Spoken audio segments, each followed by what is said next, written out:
Hi guys, welcome to a very quiet, because it's late at night, but very cool mixing tutorial of my cover of The Gods Must Be Cray Cray.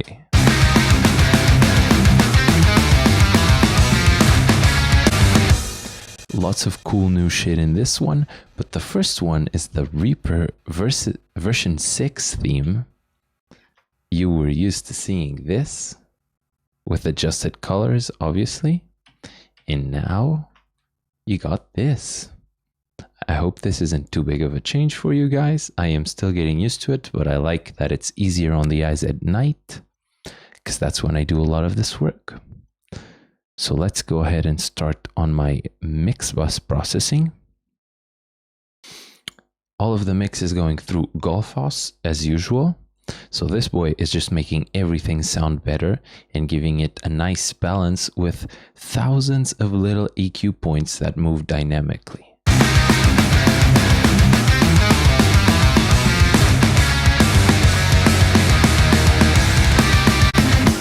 You can see the two big changes are there is more sub bass whenever the kick is not hitting, so that the bass matches the energy of the kick, and there's a very constant presence boost at about 15k that makes it sound radio ready.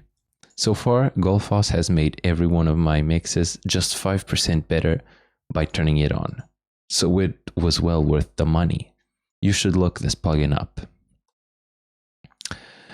The Joey Sturgis Tones BG mix, Joel Warner's Sec signature, isn't being used for the compression nor for the transformers.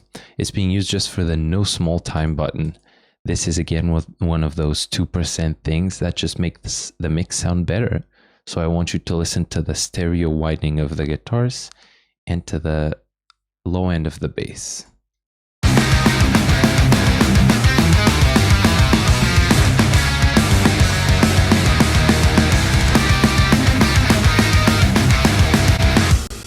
This just makes the mix sound a little bit wider and a little bit fatter, so I approve of it. The compression is being done on the new Pawn Shop compressor by Cornef Audio. I am going for a 3 millisecond attack so that only a little bit of the drum snap goes through, and 80 millisecond release to make sure it recovers fast enough on a very light 3.1 ratio. And with very little compression too, but the difference is pretty big.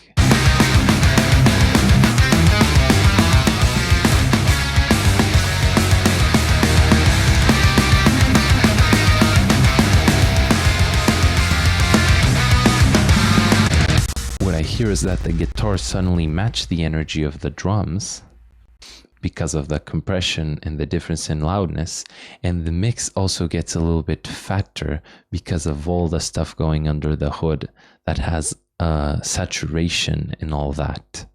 I really like this compressor on a lot of stuff so far. Linear multiband, you know what it's here doing. It's here to mostly tame my guitars in the mid-range, basically like Golfos, but instead of 1,000 EQ points, there's just 5, and it's easier to choose how to balance your mix.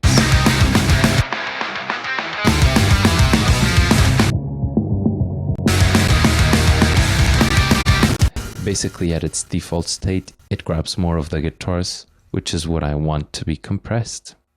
And the limiter, let's see if it's being hit hard today. On this mix, I didn't feel like hitting it too hard, just the kick and snare are being ducked, about 3 dB, and that sounds good for mastering. As I go through the individual tracks now, I will turn off Golfos, because its processing only makes sense if the whole mix is going through it. So let's see this drum sound. This is a new drum sound. This is brought to you by Impact Drums. So the drum pack from Impact Studios. And I have been trying these out. I got them on Black Friday. Still finding out how they sound best. So there is on one kick, a bunch of snares, and 2 different toms to try out. And then since there's no cymbals, I am using the Invasion cymbals, which I love. So let's hear turn off all processing. Listen to that kick, for example. Oops. No? Oh, I need contact on, of course.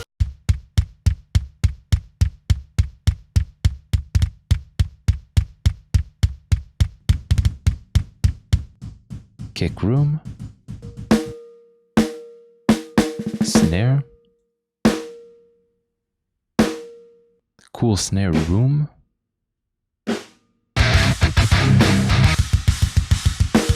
Invasion cymbals doing great. And let's see a tom fill for you to listen.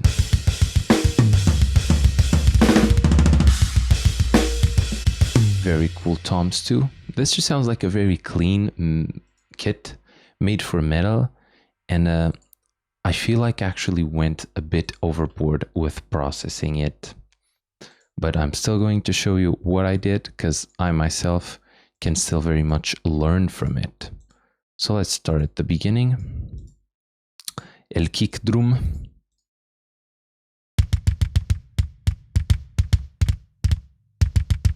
So, kick drum, first element, SSL channel strip, saturating, and some pretty heavy EQ. So this is boosting the 60 Hertz fundamental goodness to make it poke, getting rid of mud at 250 Hertz, boosting a lot of 1.5K attack and 7K attack too. This should be drastic.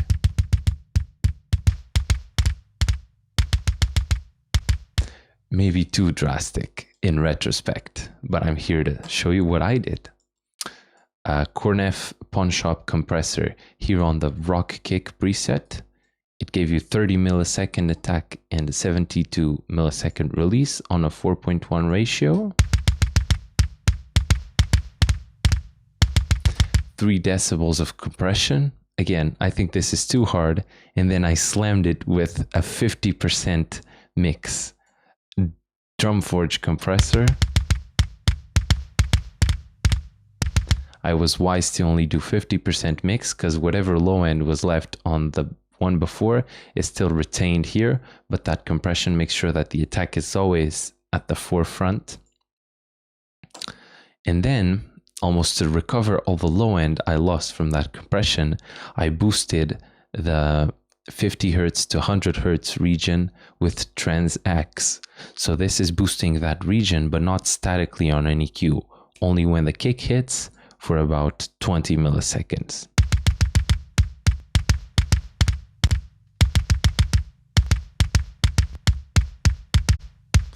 A limiter is here to make it a little bit fatter and more distorted and controlled again on the dynamics. And the ultimate saver of low end, Renaissance Bass by Waves, is giving me a little bit more of that 50 Hertz goodness that I had in the first place, but kind of lost with all the compression. Fun story, sad story.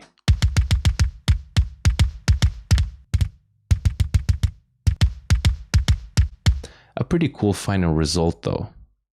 The kick room only had the SSL saturation going on.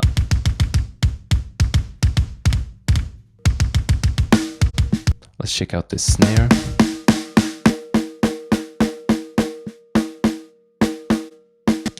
All right, first element, I wanted to get rid of that ring. So I found where it was, and then I cut it not statically again, but I cut it dynamically with this dynamic EQ by Waves, which is the F6. And I'm basically finding that 467 Hertz ring. I'm gonna boost.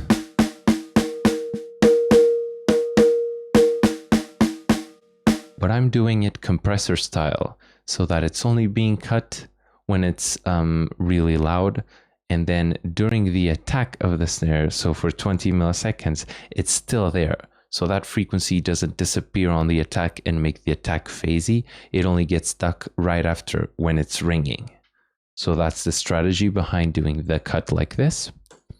Very similar to the kick, the SSL is here to saturate a little bit, so the body comes up. And then a boost at 180 for that fatness, a little boost at 1.5k for that snap, and a big boost at 8k for a lot of sizzle.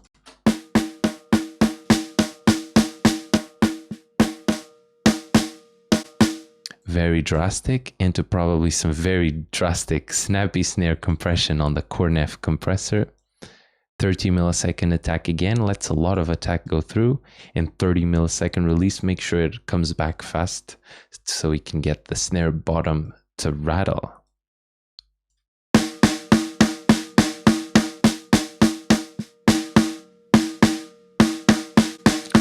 Just sounds very energetic even with just 2 decibels of compression. Again, into another compressor, but here the drum forge compressor on the snare setting. If you put it on medium vibe, I know what this does. This gives it even more attack.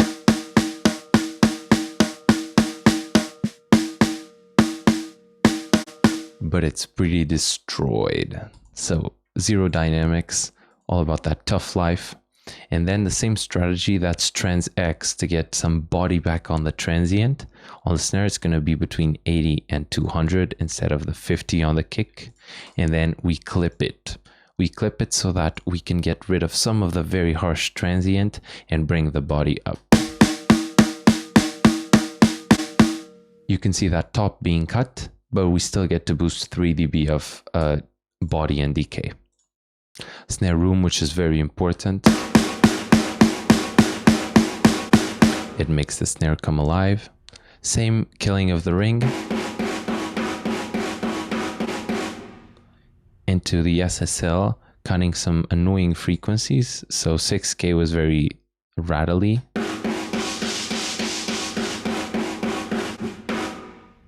Into drum forge compressor, this is what's giving it the energy.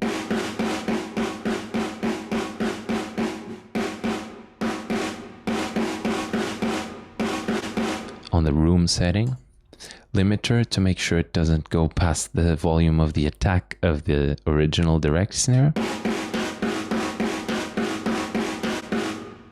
and a reverb to make it bigger. So all you need is about 0.8 seconds and 40% wetness.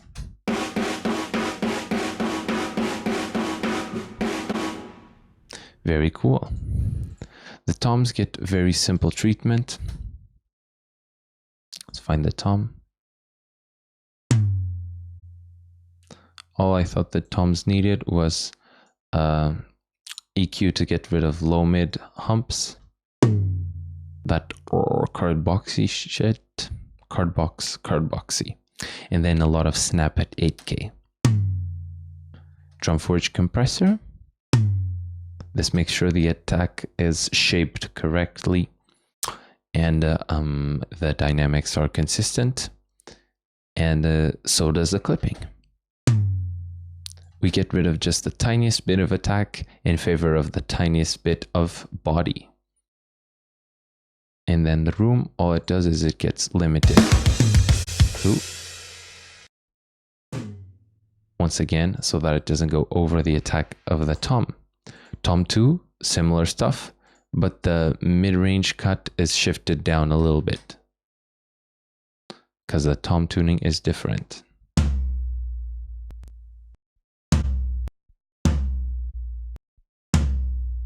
You can hear it just becomes a bit shinier with the EQ. Then all those shells are being sent into a cool drum reverb that the owner of Impact Studios that did the kit showed in a mixing tutorial, and I had, which is the Waves IR. This is such an old plugin, but these rooms sound very cool and convincing.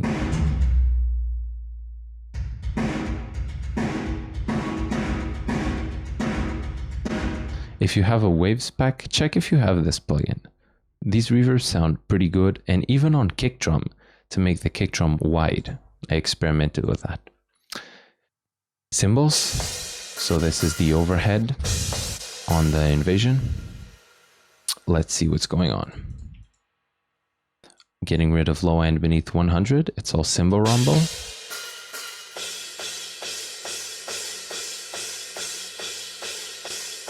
And then this is basically my cymbal mixer tool, which I've thought worked really good. So the damping on the Brainworks Refinement is getting rid of this harsh shit.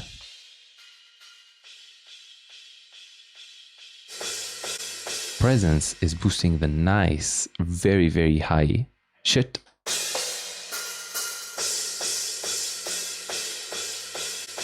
And saturation is giving them just a little bit more thickness, since they aren't in a room with other shells like on GGD mixes I do.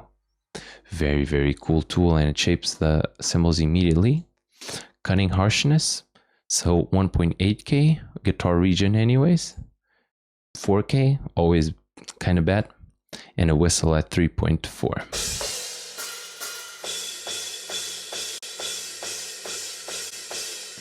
And then drum forge compressor at only 25% mix, but a very hard vibe, gives the overheads energy like they're being played louder.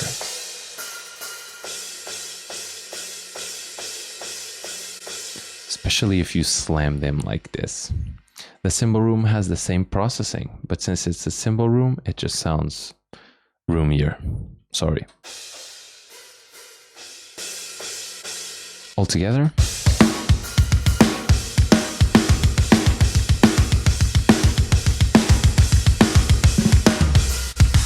very cool, but all this bus processing is going to make a difference. So the Pultec EQ is here to boost 60 Hz so that the kick is nice and fat, and 10,000 Hz so that the cymbals and the drum snap is very, very more of it. Did you like that?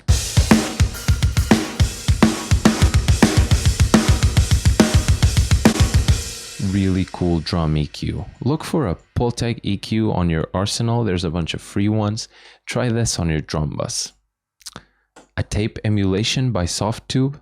I'm still trying to realize what this really does, but I hear it on the kick boominess and on the cymbals being a little bit less harsh.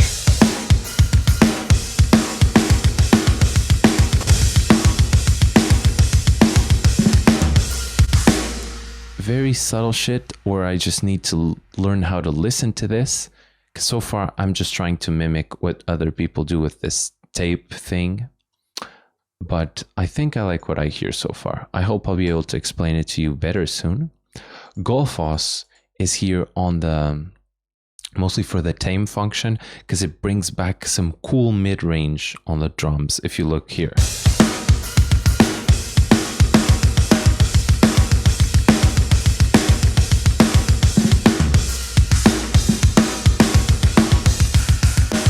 The drums sound a little bit less congested, if that makes sense, as if their nose was like this.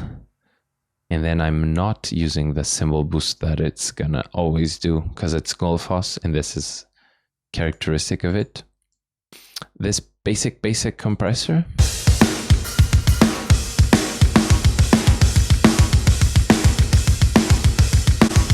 Just keeping the snare in place.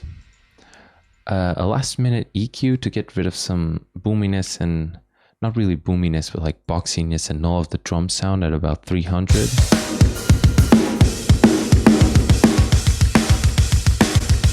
So that frequency, and a final clipping stage.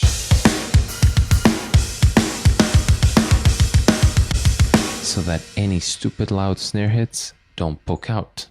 And that's a really, really crazy drum sound. It is what it is. I'm going to try to remix these drums because I'm not too happy with this, but I actually think it was very processed, and that was the style of the Periphery 2 drum sound, so it doesn't fit too bad.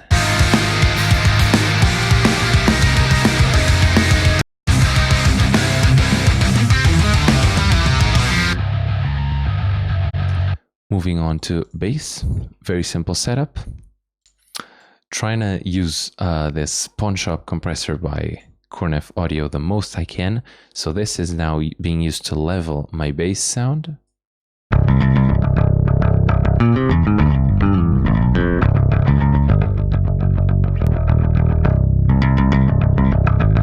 Making sure the bass is very consistent, so that's an 8.1 ratio, which is almost limiting. A 12 millisecond attack still lets the pick attack through, and a 160 release is kind of pumpy, and make sure that the compressor is always acting without bouncing it too fast. Really cool shit. I like what it did to my DI. Enter Joel Wanasek bus glue bass, most basic bass tone.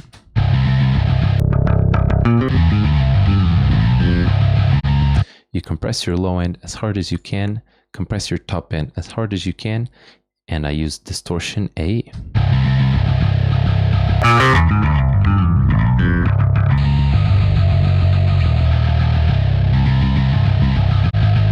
But this is a bass tone machine. SSL EQ to shape the bass tone, very important here.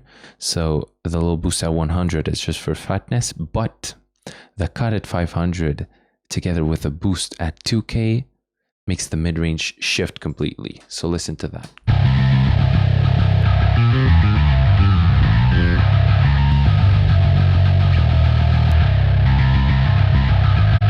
And this cut makes the low end sound like I boosted it like crazy, but I didn't. You can see it's 1 dB. So really experiment with your mid-range pushing on your bass and try all the different frequencies you can. Limiter, this one really is just for dynamic.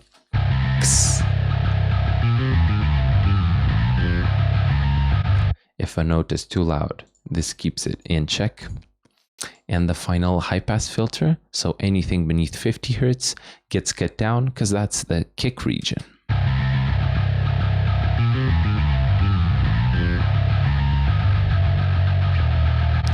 I can even see stuff there that I can't really hear. So this is helping clear my mix. Very simple guitar tone, really effective though.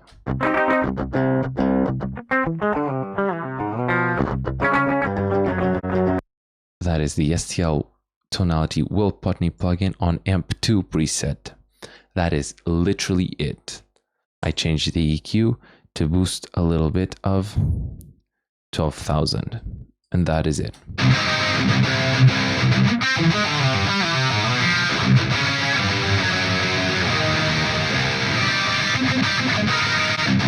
Such a good tone immediately. Filters, cutting beneath 100 Hertz and cutting above 8,000 Hertz.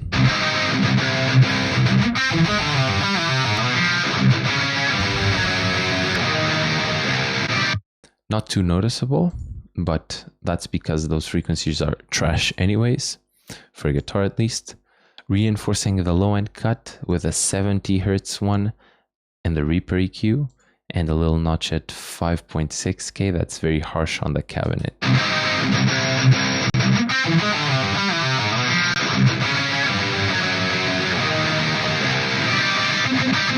Then into Joel Wanasek bus glue guitars, and this compressor is only meant to hit the low palm mutes so that it keeps them in check.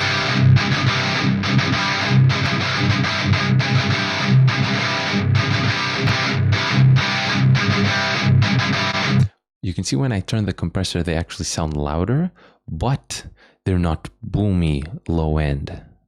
It's like they sound louder, but tighter in the right frequencies. So that's good. And that is literally the guitar tone. 4 epic plugins, and I probably could take, honestly, 3 of them off.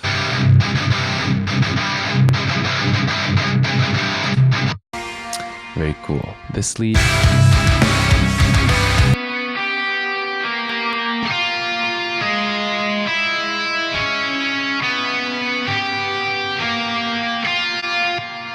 So that's straight out of the Will Putney plugin. This is the Amp 4 preset, so the diesel. And then the pedals, there is some delay, half note delay at 50% mix, and a 50% reverb too, with 4 seconds of length, a little bit of modulation, and filters. So the high end is cut all the way down to 1.4.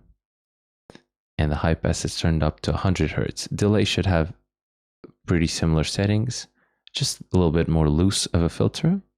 And I get this.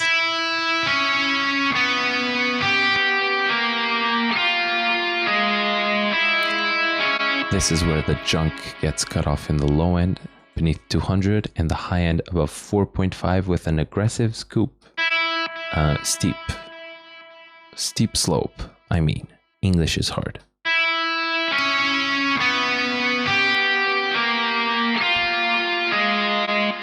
Getting rid of all the fizz to make it sound nice and ambient. My anti-harshness tool.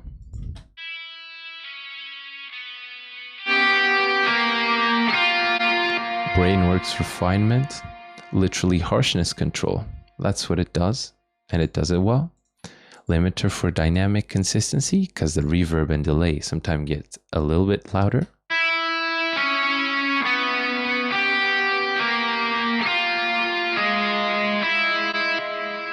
And that's that sound. Solo, literally the Will Putney plugin on a preset again. Having a lot of fun with presets.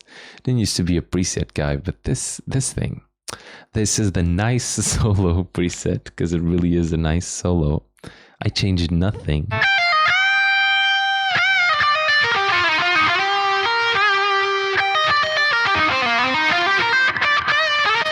And I slapped a compressor after it just to even out the dynamics and even out the delays. And that's the solo tone.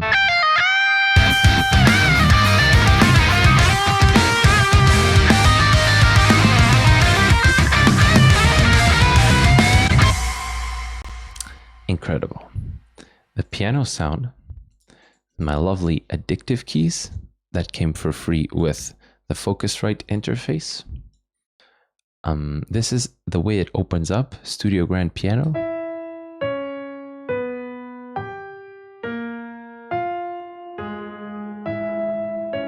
We get some reverb up in this bitch. 60% mix, 5 seconds.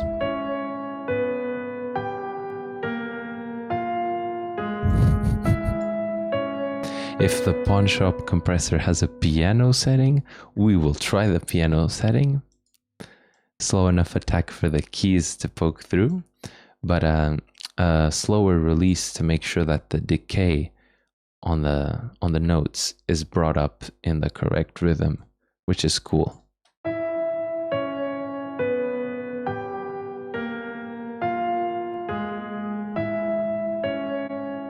Everything sounds better with this guy so far. And then the filters on our F6 EQ. Anything beneath 250 Hertz can go bye-bye. And above 6K is also, or is that off? Oh no, that is off. Okay, so just a low-end filter and getting rid of junk beneath 250. Mostly the reverb generated that junk.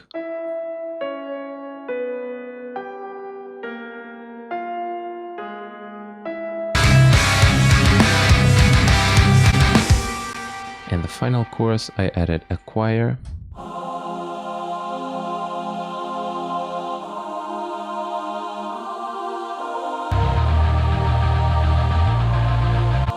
You know, this is my favorite female choir on the Expand. It literally just works. I have zero processing on it whatsoever. This is an EQ I automate for a filter.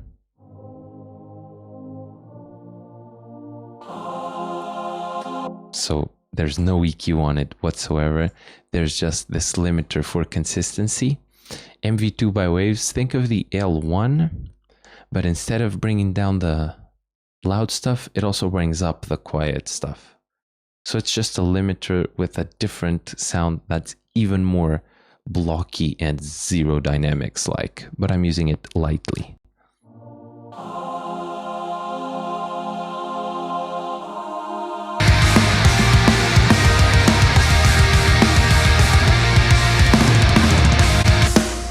So that it's always the same sound. There you go, guys. That's the mix I did for the Gods Must Be Crazy cover. Some crazy shit, some pretty fun shit too. I hope you learned something. Thank you for being here. Be sure to drop any question in the comments on the Patreon page, and I'll see you guys soon. Take care.